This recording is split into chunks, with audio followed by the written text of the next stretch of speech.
প্রিয় দর্শক, এই মুহূর্তে দেশ এবং প্রবাস থেকে যেখান থেকে সবুজ টিভি ইউটিউব চ্যানেলের সাথে যুক্ত রয়েছেন সকলকে জানাচ্ছি আসলে নোয়াখালী জেলার বৃষ্টির সর্বশেষ খবর। আমি যদি আপনাদেরকে একটু জানিয়ে রাখি, এটি হচ্ছে নোয়াখালী জেলার সুবর্ণচর উপজেলা ২ নং চরবাটা ইউনিয়নের চিত্র। প্রিয় দর্শক, আরেকটা বিষয় আমি যদি আপনাদেরকে জানিয়ে রাখি যে এই সড়কটি দেখছেন প্রিয় দর্শক, এই সড়কটি লন্ডনী চৌরাস্তা দিয়ে প্রিয় দর্শক ঢুকেছে পূর্ব দিকে।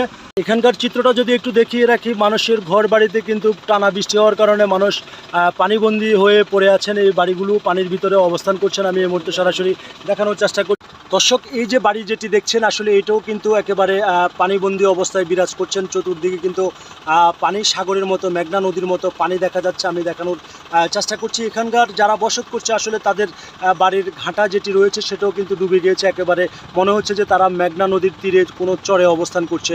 আমি আপনাদেরকে দেখানোর চেষ্টা করছি নোয়াখালীতে টানা বৃষ্টি হওয়ার কারণে কিন্তু এই সমস্যাটা। প্রিয় দর্শক, তো এই ছিল আমার কাছে নোয়াখালী জেলার সুবর্ণচর উপজেলার ২ নং চরবাটা ইউনিয়ন থেকে সর্বশেষ বন্যার